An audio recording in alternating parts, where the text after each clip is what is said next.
Hello student, in last video or in a last session we have seen the total mechanism of respiration and the regulation of respiration.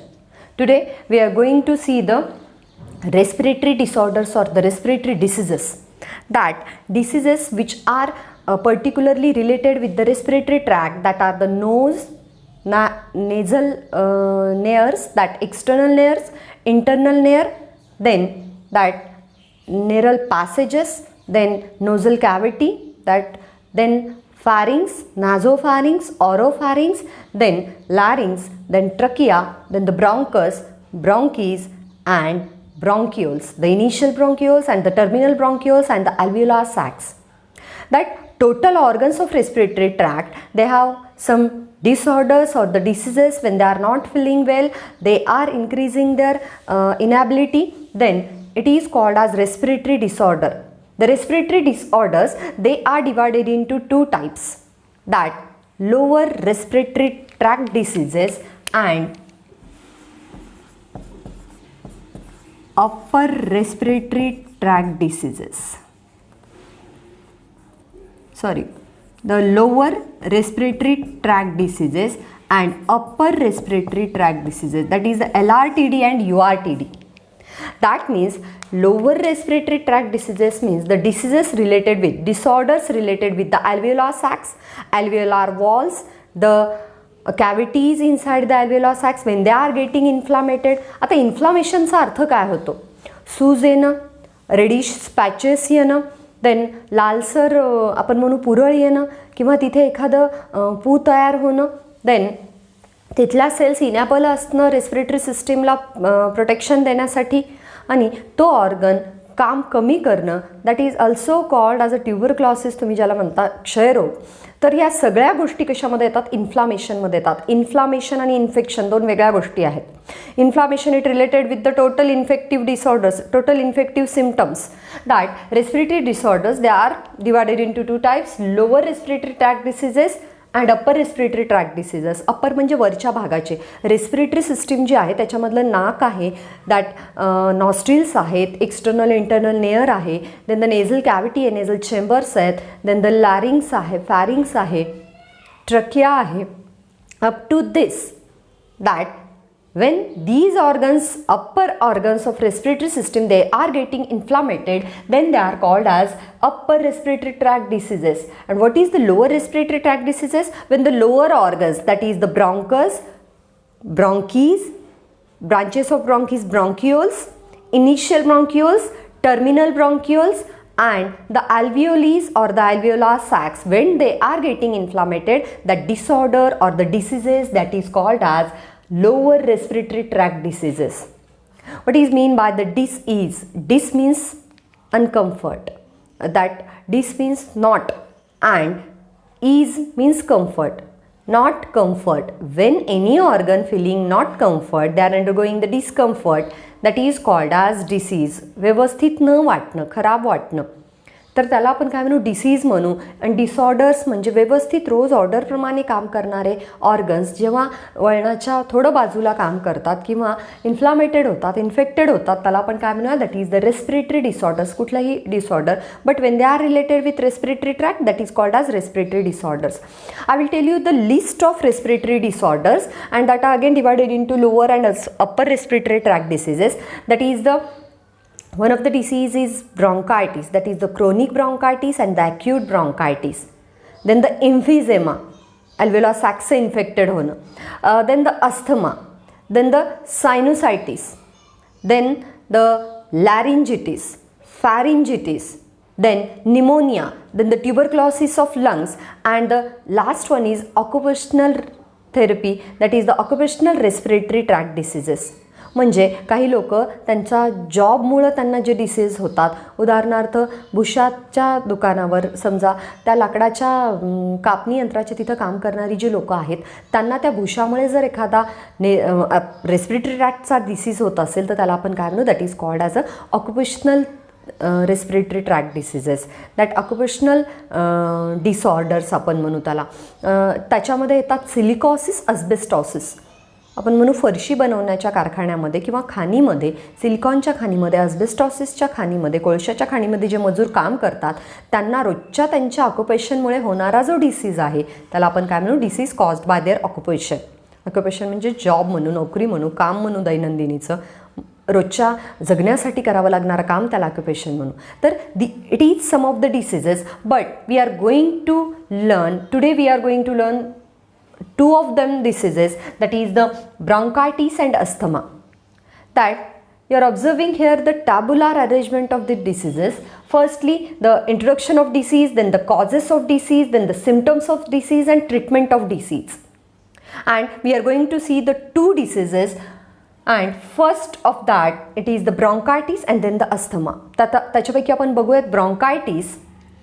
Again, the name itself indicate the inflammation of bronchioles. तुम्ही इथे बघाल एक शब्द वापरलेला आहे, hypertrophy of bronchioles. तुम्ही बघता trachea, it leads to the one broad channel that is called as bronchus, and bronchus in each lung separately divides into a small channel tube like structure that is called bronchis, and that bronchis when they are getting inflamed, hypertrophy म्हणजे सुजणं, तिथल्या cells proliferate होणं, तिथल्या cells अतिरिक्तपणे त्यांची वाढ होणं.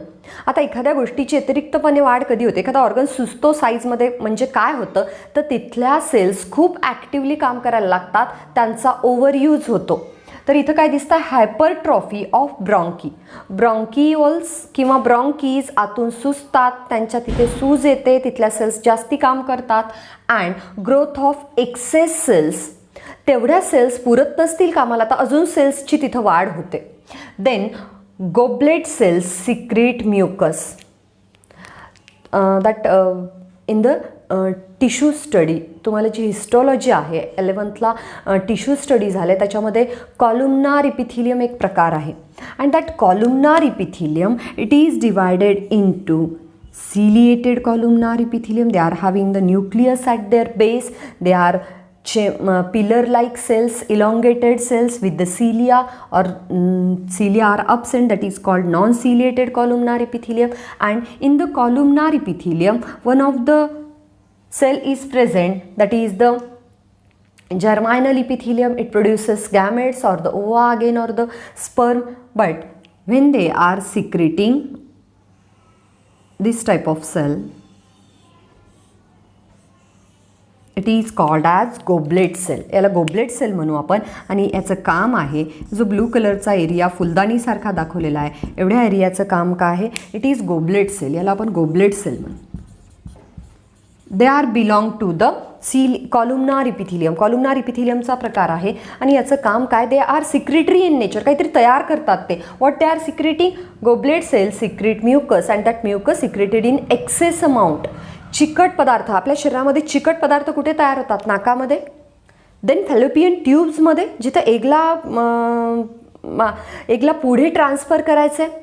Then आवर small इंटेस्टाईनमध्ये, स्टमकमध्ये जेव्हा HCl तयार होतं पचनासाठी, त्या HClचा स्टमकच्या वॉलवर दुष्परिणाम होऊ नये म्हणून म्युकस तयार होतं to avoid the that disintegration of the stomach wall or intestinal wall. Intestine आणि स्टमकमध्ये म्युकस कशासाठी तयार होतं, त्यांच्या वॉलची सुरक्षा करण्यासाठी, हजार्डस सबस्टन्सपासून त्यांचे वॉल वाचवण्यासाठी. आता इथं म्युकस कशासाठी तयार होत आहे, when there is a infection of any organ, inflammation of any organ, mucus कशासाठी तयार होईल, to trap the bacteria, to trap the fungal growth, to trap the another protozoal growth.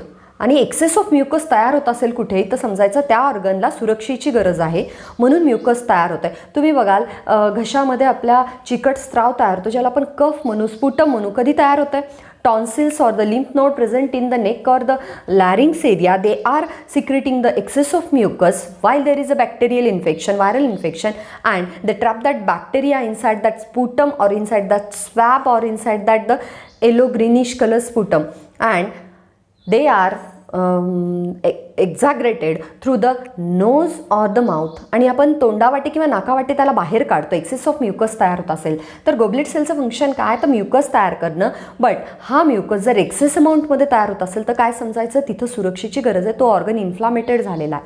Bronchitis, it is divided into two types, acute bronchitis and chronic bronchitis.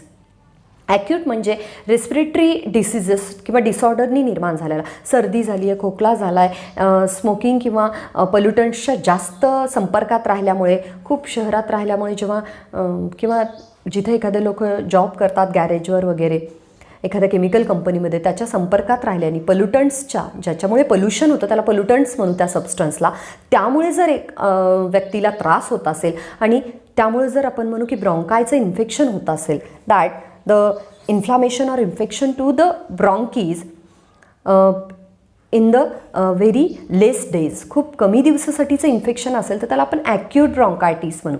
But acute bronchitis it is resulted by the any one of the respiratory disorder. कुठल्याही एखाद्या डिसऑर्डरनं acute bronchitis होऊ शकतो सर्दी जास्त दिवस राहिली 2 to 3 weeksमध्ये. But that chronic bronchitis is resulted by the many days acute bronchitis. खूप दिवसाचा ॲक्यूट ब्रॉन्कायटिस असेल तर क्रोनिक म्हणजे सिव्हिअर, तीव्र स्वरूपाचा ब्रॉन्कायटिस होतो. तर त्याचे 2 प्रकार पडतात. तर ब्रॉन्कायटिस म्हणजे काय, हायपरट्रॉफी ऑफ ब्रॉन्कीज, ब्रॉन्कीज सुजतात, तिथं एक्सेस ऑफ सेल्स तयार होतात आणि तिथं खूप म्युकस तयार होतो, म्हणजे त्याला सुरक्षेची गरज आहे, तिथं ट्रॅप करण्याची गरज आहे. कॉजेस काय आहेत बघा ब्रॉन्कायटिसचे, दॅट स्मोकिंग, ज्याला आपण सिगारेट पिणं म्हणतो, बिडी पिणं म्हणतो, बिडी किंवा सिगारेटचं स्मोकिंग करणं, सेवन करणं.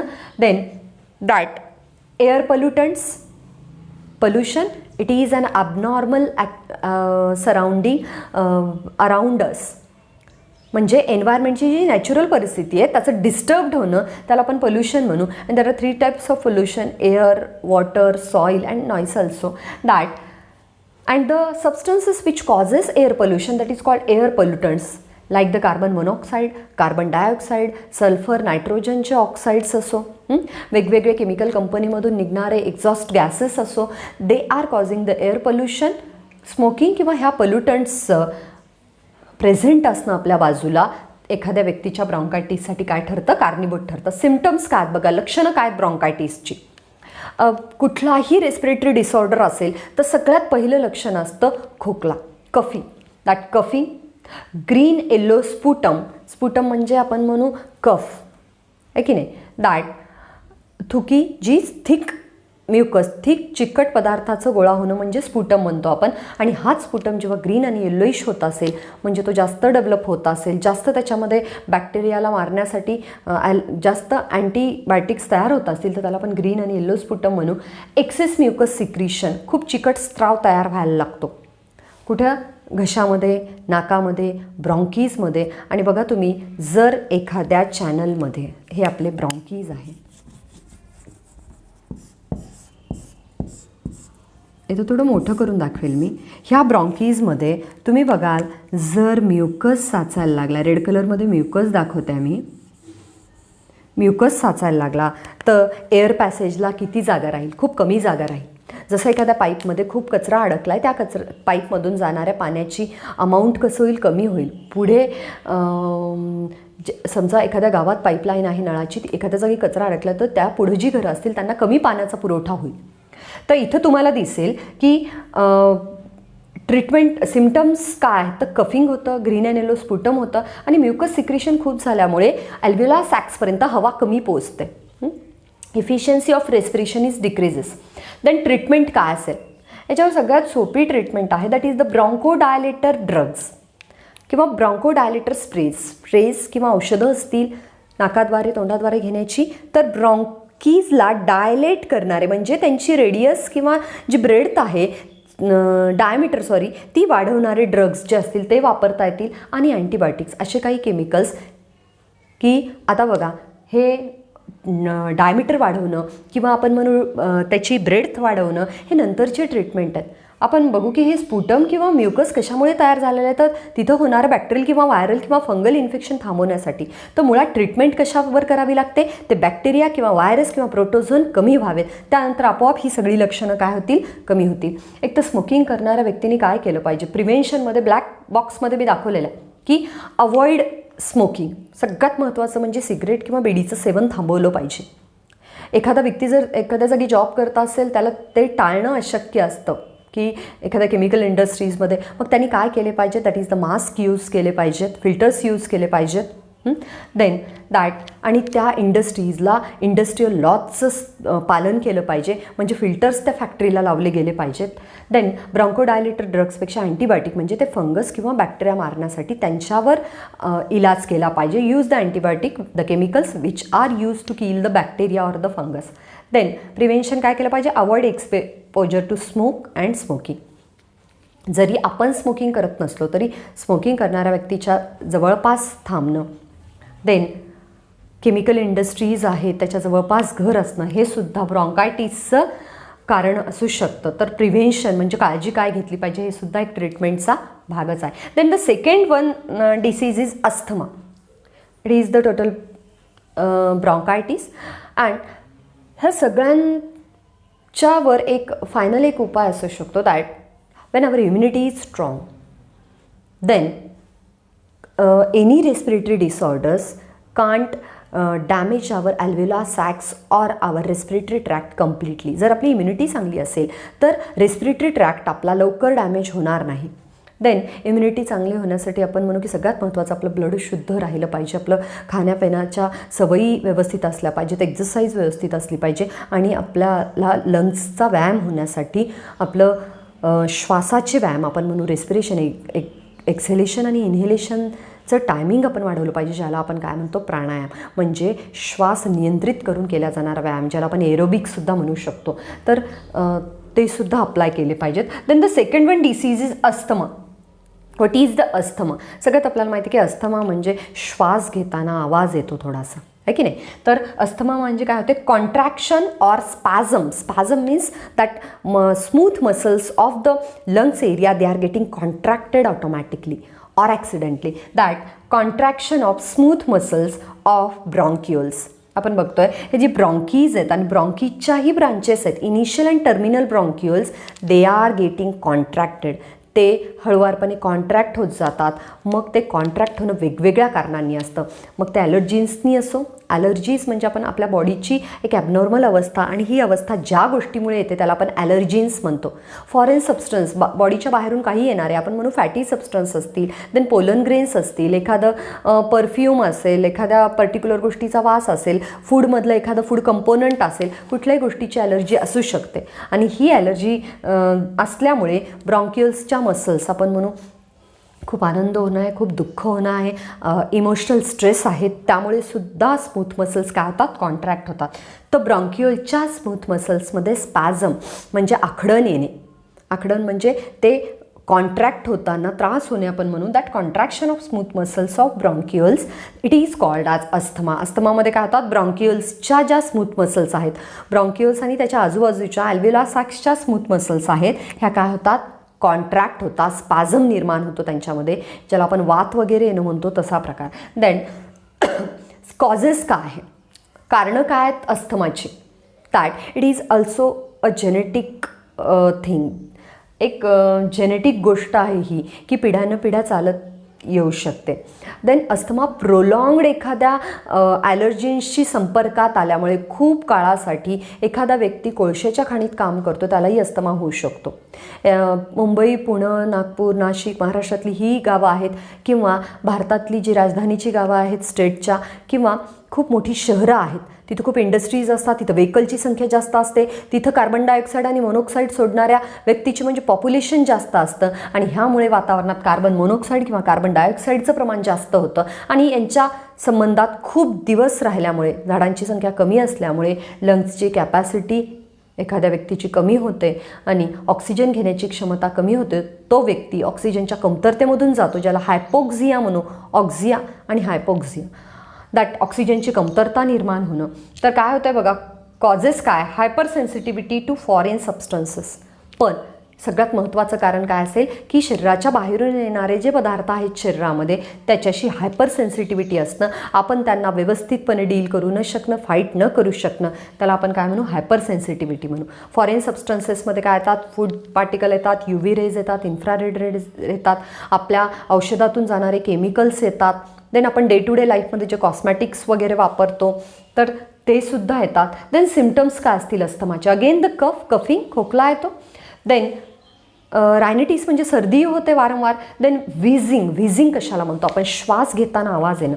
बघा, व्हाईल एक्सपायरेशन, श्वास जेव्हा बाहेर सोडतो आपण तेव्हा मॉइस्ट ब्रिथिंग होतं. ब्रिथिंग तर होतंच, पण मॉइस्ट, त्या ब्रिथिंगसोबतच एक्सेलेशनच्या वेळेस ओलसर ब्रिथिंग होते. म्हणजे काय होते, शिटीसारखा आवाज यायला लागतो कधी, श्वास बाहेर सोडताना. And that while expiration, moist breathing and with the whistling that is called as wheezing म्हणू आपण त्याला. श्वास घेताना, मॉइस्ट श्वास घेताना आवाज निर्माण होणं. खोकला येणं, श्वास घेताना शिटीसारखा आवाज निर्माण होणं. तुम्ही बघाल हे ब्रॉन्कीज किंवा ब्रॉन्किओल्स आहेत. आणि रेड कलरचा स्पुटम किंवा आपण कफ दाखवलेला आहे, याच्या साचण्यामुळं तुम्ही बघाल शिट्टीमध्ये लहान मुलं जी वाजवतात त्या शिट्टीमध्ये एक लाकडाचा किंवा छोटा प्लास्टिकचा गोल असतो आणि आपण हवा ब्लो करत असतो किंवा लहान मुलं त्याच्यात हवा ब्लो करत असतात विसलमध्ये. आणि जर तो गोल काढून टाकला तर पूर्णपणे हवा जायला लागल्यानंतर आवाज येईल का? नाही. आता बघा, ब्रॉन्किओल्समध्ये पूर्णपणे जागा हवा जाण्यासाठी एअरमध्ये, कुठं, ॲल्व्हेला सॅक्सपर्यंत. तर आता बघा, इथे मी ब्लू कलरने तुम्हाला दाखवेल की that this is the passage for air. आणि रेड कलरमध्ये काय दाखवलं की म्युकस सिक्रेट झाले फॉरेन सबस्टन्स आल्यामुळे त्यांना बाहेर काढण्यासाठी. आता रेड कलरमध्ये म्युकस आणि ब्लू कलरमध्ये एअर पॅसेज दाखवलेला आहे. That blue colour indicate the less space available to air and red colour it indicate the mucus secretion, excess of mucus secretion is there. आणि म्युकस सिक्रेट झाल्यामुळे ब्रॉन्किओलचा passage काय होतो, अरुंद होतो.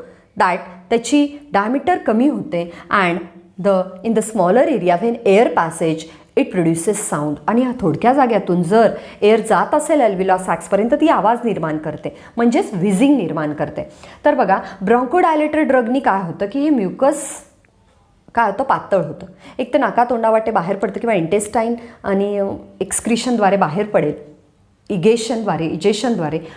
पण मग हा मार्ग काय होतो, that it become a broader. That time wheezing is not takes place. Then excess of mucus on walls of respiratory tract, म्हणजे nose, nasal wall, nasal chamber, pharynx, larynx, trachea, bronchus, bronchioles यांच्या वॉल्सवर काय होतं आहे, access of mucus तयार होतो, चिकट पदार्थ जास्त प्रमाणात तयार होतो. देन ट्रीटमेंट काय असतं मावर, सगळ्यात एक महत्त्वाची ट्रीटमेंट की use the mask while you are going outside. किंवा ज्या खूप हिटिंगच्या गोष्टी आहेत, सगळ्या ज्या काम करणाऱ्या हाऊसवाईफ आहेत किंवा किचनमध्ये हॉटेल्समध्ये काम करणारे जे व्यक्ती आहेत त्यांनी फोडणी देताना while the food preparation they must use the mask use केला पाहिजे त्यांनी. देन इन्हेलर्स, आयुर्वेदिक इन्हेलर्स असतील, कापराच्या तेलाचा वगैरे वास घेणं, रुमालावर टाकून किंवा नाकात थेंब टाकून, जसं गाईचं तूप वगैरे आहे ते, किंवा आपण म्हणू की जे केमिकल इन्हेलर्स आहेत ते यूज करणं, म्हणजे हा म्युकस पातळ होईल. देन ब्रॉन्कोडायलेटर ड्रग्स, अगेन दॅट आपण बघतो अस्थालिनसारखे ब्रॉन्कोडायलेटर ड्रग यूज करणं, त्या ब्रॉन्कोडायलेटर्सच्या मशीननी किंवा आपण गरम पाण्यात विक्स वगैरे टाकून त्याची वाफ घेतो, असे ब्रॉन्कोडायलेटर ड्रग्ज यूज करणं. आणि शेवटी आपण महत्त्वाचं बघतोय की हा जो म्युकस तयार होतोय याला ब्रॉन्क्युल्स डायलेट करून हवेला जाण्यासाठी मार्ग करणं किंवा इन्हेलर्सनी म्युकस पातळ करणं, ह्या एकदम प्रायमरी गोष्टी आहेत. सगळ्यात महत्त्वाचं काय केलं पाहिजे की why the mucus is secreted to trap the bacteria or fungus. Mucus कशाला तयार होतो आपल्या शरीरात, त्याचं महत्त्वाचं कारण आहे की बॅक्टेरियल इन्फेक्शनला थांबवण्यासाठी, त्याला ट्रॅप करण्यासाठी. आणि मग हेच बॅक्टेरियल इन्फेक्शन स्टॉप करण्यासाठी काय केलं पाहिजे, दॅट अँटीबायोटिक ट्रीटमेंट घेतली पाहिजे. That take antibiotic. बघा, आपल्या शरीरात अँटीबॉडीज असतात कशासाठी, फॉरेन ऑर्गॅनिझमसोबत फाईट करण्यासाठी. But when they are enable to fight with the foreign organism we are needed the chemical antibiotic from outside, synthetic antibiotic. And the antibiotic they are plays important role to stop the growth of bacteria or fungus which are entered in our body, already entered in our body. आणि मग यांची growth थांबवणं हे अँटीबायोटिकचं काम आहे. तर हे 2 diseases आपण बघितले. या 2 डिसीजसाठी सगळ्यात महत्त्वाचं प्रिव्हेन्शन आहे. बघा, आता ट्रीटमेंट आधी आपण कधी करतो, डिसीज झाल्यानंतर. डिसीज होऊ नये म्हणून जी काळजी घ्यायची आहे ती प्रिव्हेन्शन म्हणतो आपण. The care which is taken before the disease occur that is called as prevention. Then avoid exposure to smoke and smoking and foreign allergens, म्हणजे अशा गोष्टींच्या संपर्कात येणं टाळायचं ज्याचा आपल्या बॉडीला काय होईल, त्रास होईल. देन स्मोकिंग करणं टाळायचं आहे, खूप गर्दीच्या एरियामध्ये जाणं टाळायचं आहे who are having the asthma. Then prevention is better than cure. Disease झाल्यानंतर ती क्युअर किंवा ट्रीट करत बसण्यापेक्षा प्रिव्हेन्शन करणं अति गरजेचं आहे. आणि ब्रॉन्कायटिस असो, अस्थमा असो किंवा न्यूमोनिया असो, देन लॅरिंजिटिस असो, all the respiratory tract diseases they are mainly related with the immunity. Immunity, it is some of the percentage it is natural and some of the percentage it is to be developed. म्हणजे लहानपणापासून प्रत्येकाला एक natural immunity असते आणि नंतरची immunity जी असते जन्म झाल्यानंतरची जी मिळवतो आपण अन्नामधून म्हणा, आपल्या एक्झरसाईजमधून म्हणा, आपल्या डेव्हलपमेंटमधून म्हणा, दॅट इज ॲक्वायरिंग इम्युनिटी. म्हणजे इम्युनिटी जी ॲक्वायर करतो आपण ती चांगली केली गेली पाहिजे. नॅचरल इम्युनिटी प्रत्येकाची वेगवेगळी असते. एखाद्या वेळेस खूप काळजी घेऊन सुद्धा एखाद्याला अस्थमा होतो. It may be a genetic factor. Bronchitis नाही पण अस्थमा हा तर जेनेटिक फॅक्टर आहे. पिढ्यानं पिढ्या कुणाच्या आजोबाला अस्थमा असेल तर त्याच्या पुढच्या पिढीच्या नातवाला किंवा नातीला अस्थमा होऊ शकतो. काळजी घेणं गरजेची आहे की लंग्स तुमचे स्ट्रॉंग असले पाहिजेत. देन तुम्ही अशा गोष्टीच्या संपर्कात नाही आले पाहिजे ज्यामुळे तुम्हाला हा त्रास होईल. फॉरेन सबस्टन्सेस किंवा ज्यामुळे ॲलर्जी होते त्या सबस्टन्सला आपण ॲलर्जिन्स म्हणतो. पोलन ग्रेन्स असतील, खाण्याचे काही पदार्थ असतील, वातावरणातले काही पदार्थ असतील तर त्या गोष्टीच्या संपर्कात येणं काय करायचं आहे, टाळायचं आहे. तर that today we are having the information about the bronchitis and asthma. Bronchitis may divided into two types, that is the acute bronchitis and chronic bronchitis.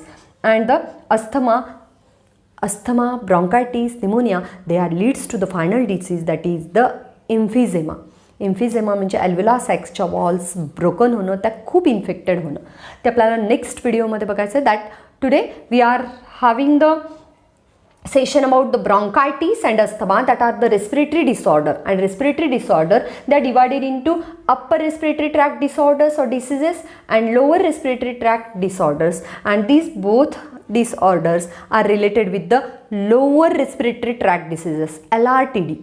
तर हे दोन्ही lower respiratory tract diseases related with the bronchi and bronchioles, but they are infected the total respiratory tract and total body of an organism. तर आपण हे दोन diseases आज बघितले. That please make a table which is giving the brief introduction about the diseases. प्रत्येक डिसीजसाठी असा table करा. Disease, brief introduction, causes of disease, symptoms of disease आणि ट्रीटमेंटमध्येच एक कॉलम करायचा आहे तुम्हाला प्रिव्हेन्शन. प्रत्येक डिसीजचं ट्रीटमेंटच्या आधी एक बॉक्स करून त्याचं काय लिहायचं आहे, प्रिव्हेन्शन लिहायचं आहे. Then thank you student. Please like and subscribe my channel and please share my videos. Thanks again.